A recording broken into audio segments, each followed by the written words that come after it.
Hello and welcome everyone to Newspaper Analysis Townhall. Today, July 14th, we are going to see the following topics from the newspaper. First one, secularism in India. We all know there has been a debate regarding removal of the word secular from the preamble.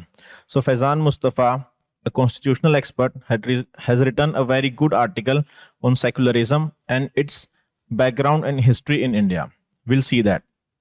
Second, Environment Ministry has come up with the notification of removing the compulsory installation of flue gas desulfurization units. That is the units which remove the sulphur which is emitted from the thermal power plants. It is a news which goes against the fight against environmental conservation. Next, Jarawa Tribe of Andaman. There we will see what are particularly vulnerable tribal groups and also the census which is going to happen in these tribes. Fourth, 4 new members have been nominated by the President to the Rajya Sabha. Fifth, changing landscape of employment in India. Okay, let's start. Yes, secularism. Implicit from day one and explicit in 1976. This is the crux of the article.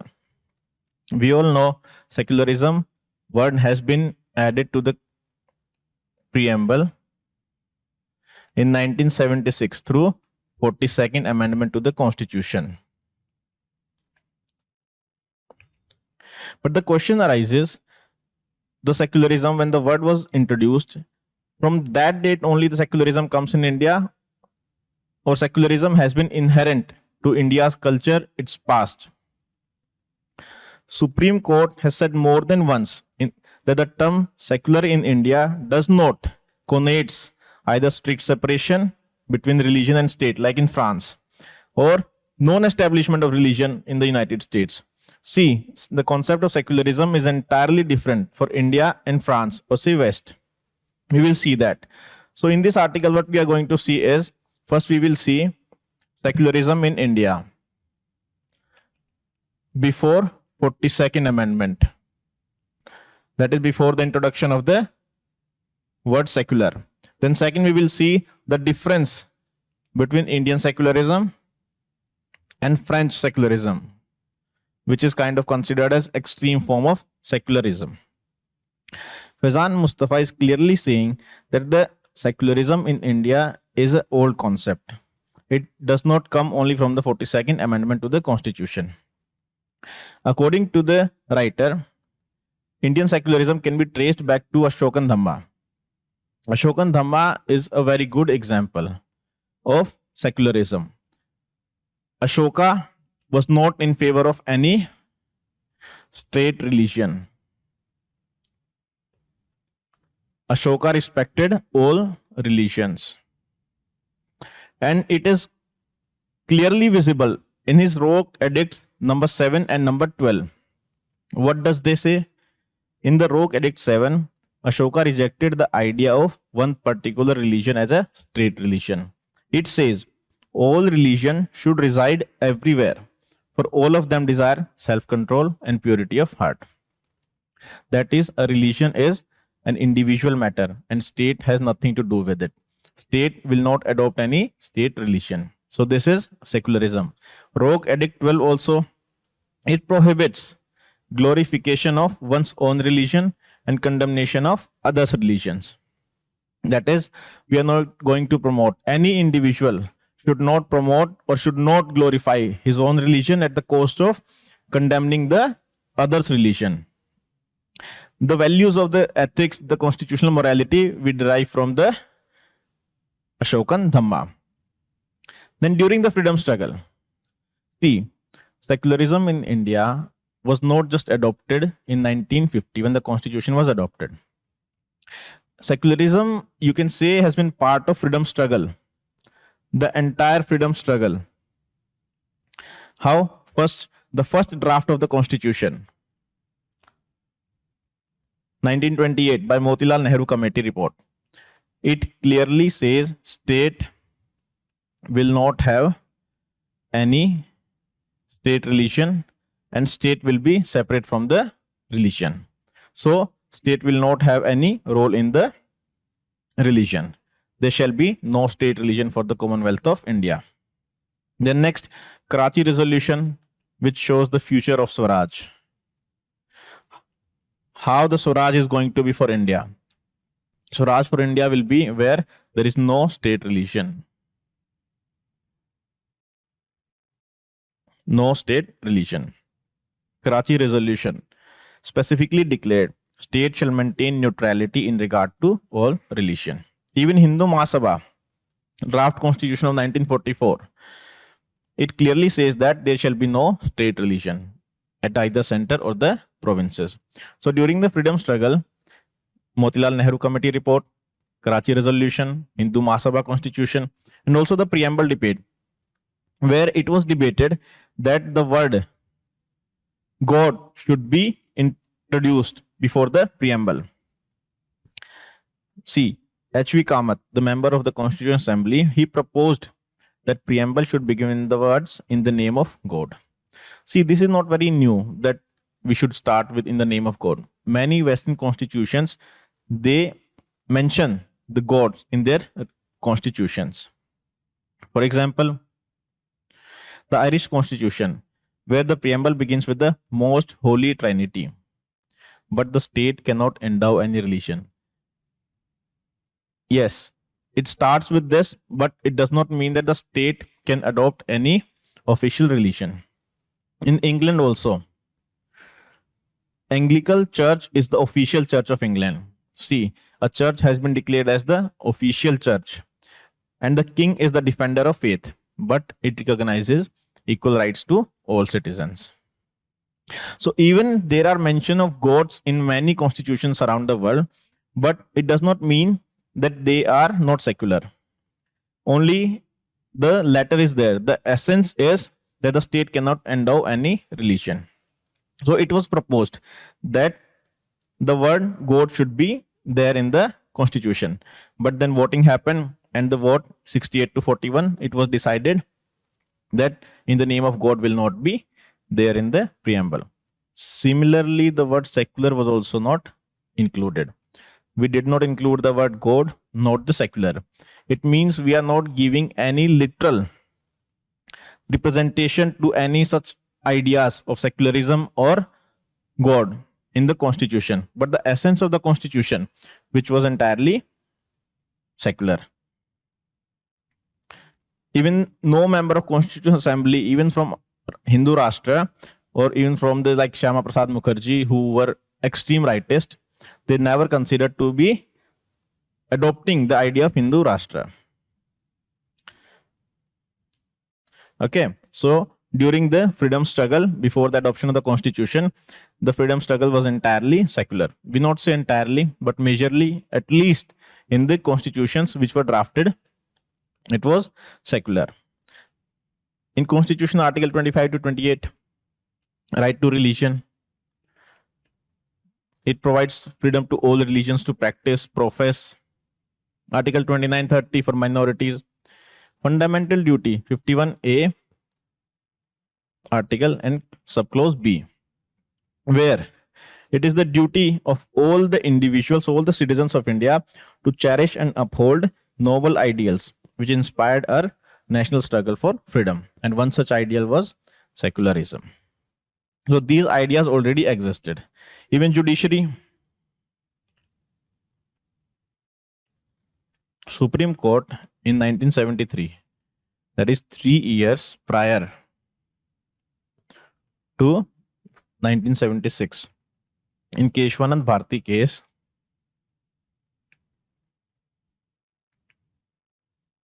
Supreme Court said secularism is the basic structure of the constitution. Basic structure of constitution. See, secularism, it was not mentioned explicitly in the constitution, but similarly the words like federal, judicial review, rule of law, they do not have been mentioned in the constitution, right? So it does not mean that constitution do not carry these values. Okay, so this is the idea which is given by the Faizan Mustafa, the informations, that how secularism has been a part of the India since ancient times. Now, how Indian secularism is different from French secularism?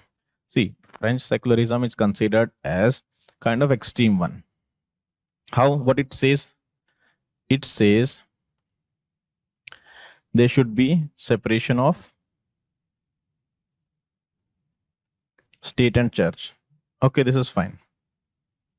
And also there should be complete removal of religion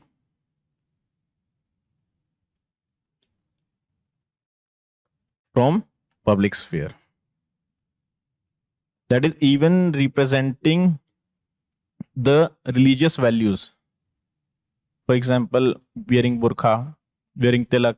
So all such values should be removed from the public sphere, and state should be completely separated from the church. That is the religion. Church basically represents religion in Western world. But Indian secularism is different from this. Indian secularism, separation of state. There is element of cooperation also. State will not promote a particular religion. Indian state does not promote one particular religion. But Article 25, right to religion, is fundamental right. So don't you think it becomes the duty of the state to help people realize this fundamental right? For that, various initiatives like Amarnath Yatra, it facilitated by the government. In the past, Hajj subsidy was there. So here state is Sarva Dharm Sambhav, the principle of Sarva Dharm Sambhav.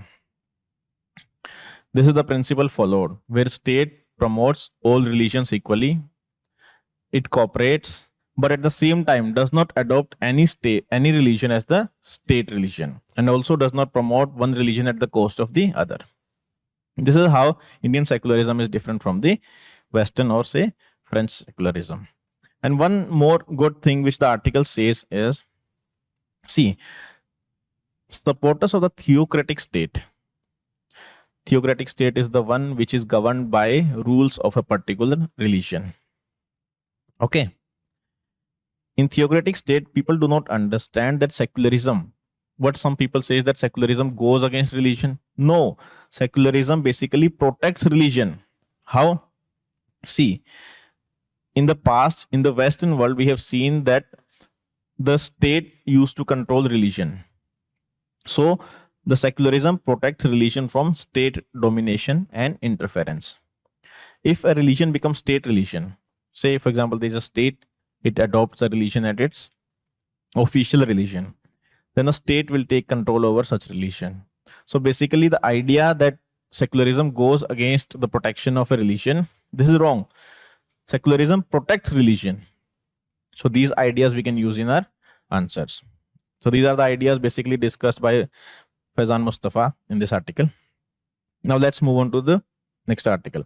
This is a very important article, smoke and sulfur. What is the context? Environment Ministry has exempted the majority of coal-fired power plants from mandatorily installing flue gas desulfurization units. What are these? Don't be confused. We'll see. Dekho. In thermal power plant, what happens? Coal burns. Flue gas is released by burning of coal. In this flue gas, sulfur dioxide is there and other gases are also there, which are emitted and they cause pollution.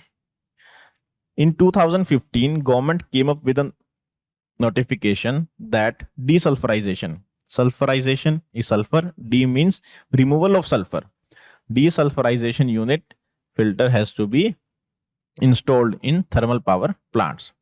Basically, in thermal power plants, flue gas is released. We will install desulfurization unit, which will take away the sulfur dioxide or sulfur from the gas is released. This was the context. Now, one expert committee last month also, it recommended that we should do away with the mandatory desulfurization units.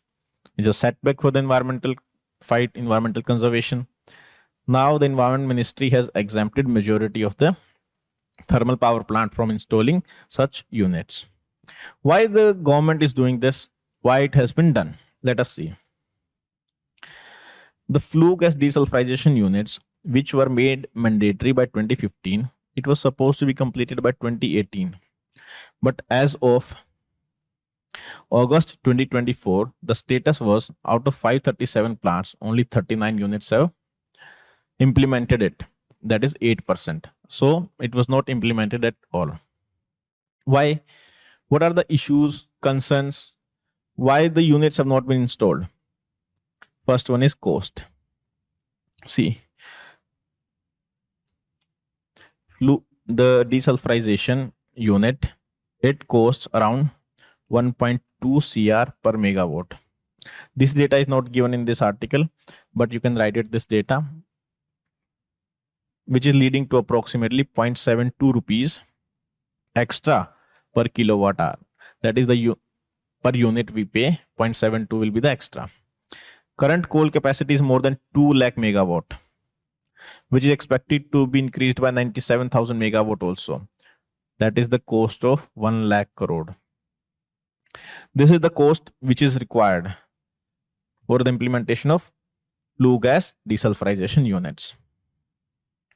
Okay, so the major reason is this: limited number of vendors in India, high installation cost, potential rise in electricity bills, and disruptions due to COVID-19. These reasons have been given.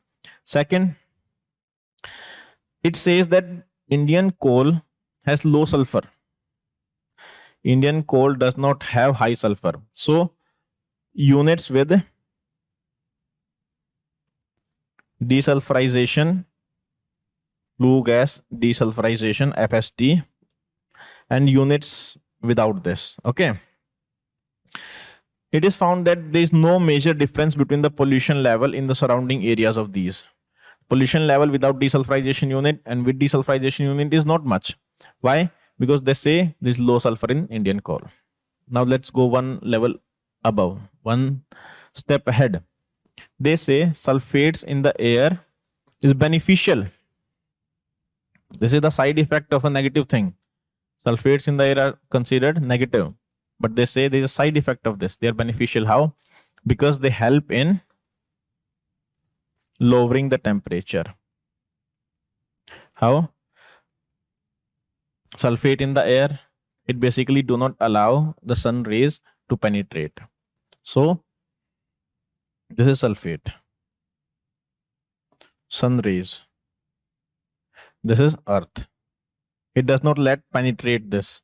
So the temperature is lowered. That is, it helps India in fighting climate change. That is the increase in temperature. These are the arguments, these are the issues which has been raised. And that is why the government has come up with the notification where it has exempted majority of the plant. Only which plants? Only about 20% of the plants within the radius of 10 kilometers of NCR, National Capital Region, with a population of over 1 million, they have to install FGDs by 28. This is mandatory for them. Apart from them, not mandatory. If it is made mandatory for these, it means they do serve some purpose. Then if they do serve some purpose, why it is not being implemented in other regions? This is a rare instance where different environmental standards are set up within India, considering the exposure to pollutants. So this is the major issue with this. Okay, understood? Let's move on to the next article. Yes. As we know, the census is going to take place in 2 phases. First is reference is October 1, 2026 and second March 1, 2027. This is for the cold places like snowbound places like Ladakh and the rest of India, March 1, 2027. According to the ministry, various government initiatives have been done in Andaman and Nicobar. So it will not be very tough to take the census of the Jarawa tribe. Let us see. Andaman and Nicobar. Jarawa tribes are one of the oldest surviving tribes and are mostly hunter-gatherers. According to 2011 census, 2011 census, 380 Jarawa individuals out of 28,530 tribes individual in the Andaman and Nicobar. See, there are basically 6 tribes there. Jarawa, Andamanis, Nicobaris, Shompen, Onge, and Sentinelese. 5 and 1 is Jarawa. Out of these 6 tribes, only the Nicobaris do not come under PVTGs, particularly vulnerable tribal groups. This question can be asked. They will give Nicobaris as one of the PVTGs. We have to mark no. What are PVTGs? See, these are, say, tribes in India. There are scheduled tribes. For example, this is scheduled tribes. What is the criteria for a tribe? Basically, they are backward in development, education, and various economic activities they take. Okay, so this is scheduled tribe. Out of these, there are PVTGs. These are those which are facing stagnant or declining population. They are least developed among tribes. Least developed. They are pre-agriculture. Their economic activity is basically limited to hunter gathering. Literacy level is also very low, and economic is sustenance purpose only. These are the particularly vulnerable tribal group. PVTGs, they are more vulnerable among tribal groups. Devar Commission was set up in 1975 to identify PVTGs. Now, according to the commission, there were 52 PVTGs, which were later increased to 75 particularly vulnerable tribal groups in India. They are spread over 18 states and 1 union territory. They are highest in the state of, okay, do write in the comment box which state has the highest particularly vulnerable tribal groups. Okay. See, one question has been asked in prelims. What is the question? Consider the following statements about particularly vulnerable tribal groups in India. PVTGs reside in 18 states and 1 union territory. We saw it is correct. A stagnant or declining population, one of the criteria. We saw 95 PVTGs. We'll see. You will see 1 and 2 is correct. 1 and 2 is correct. 1 and 2 is correct. Now out of 3 and 4, 1 should be correct. 95 PVTGs. See, here we are not supposed to know the names of these tribes. No, but we are supposed to know that there are 75 PVTGs officially. So it becomes wrong. So the correct answer is 1, 2, and 4. See what UPSC does. We are not supposed to know the name of each tribe, but we should know there are 75 tribes. Okay. So the correct answer becomes C. Yes, next. 4 members have been nominated to Rajya Sabha. Here we are not going to go in the details of who has been nominated, but basically the provisions which are mentioned in the constitution, that is for us. Rajya Sabha. The maximum strength of Rajya Sabha as per the constitution is 250. That is 238 elected members and 12 nominated members.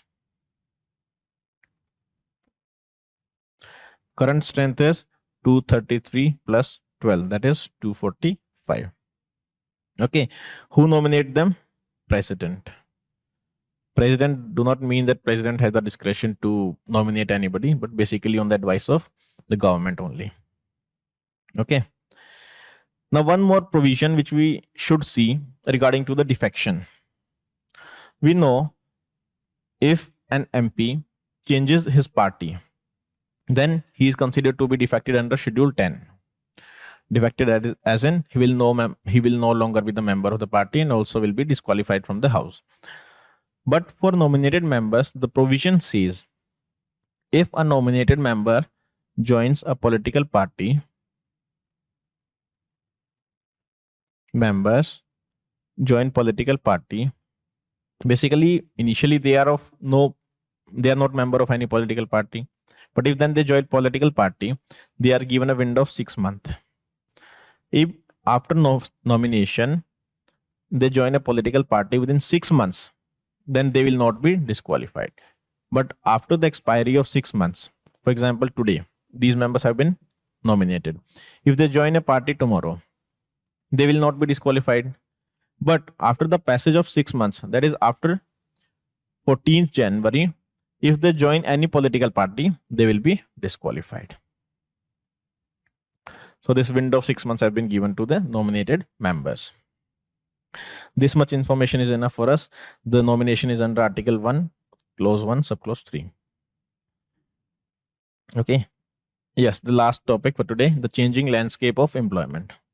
What this article basically says, how the employment landscape has been changing. What is employment, by the way? Or say, what is unemployment? Is there any criteria? If I'm not getting any job, if I'm not working, say for example, am I unemployed? How it will be decided that I am unemployed? There are various criteria. Basically, one should be able to do work. I'm able to do work. At the same time, I'm willing to do work. I want to do work. At the same time, I'm seeking to join work. I'm unemployed, but I'm not willing to work. I'm preparing for UPSC. Will I be considered unemployed? No. Why? Because I'm not willing, I'm not seeking. So I should be able, willing, and seeking to join workforce, to join job, but I'm not getting one. That is unemployed. So the article basically says that we are going through a transition where unemployment is one aspect, but second aspect is unemployability. Unemployability, that is, I want to join. There is a vacancy also, but at the same time, the employer is not hiring me. Why? Because I'm unemployable. I do not carry the required skill. According to Economic Survey 23-24, only half of India's youth are deemed job ready after graduation. I graduated, only 50% of those graduated are considered job ready.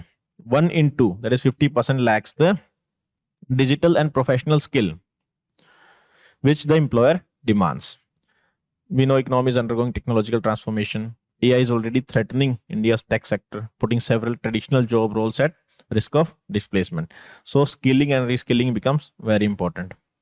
According to India Employment Report also, 90% of employment in India is informal in nature.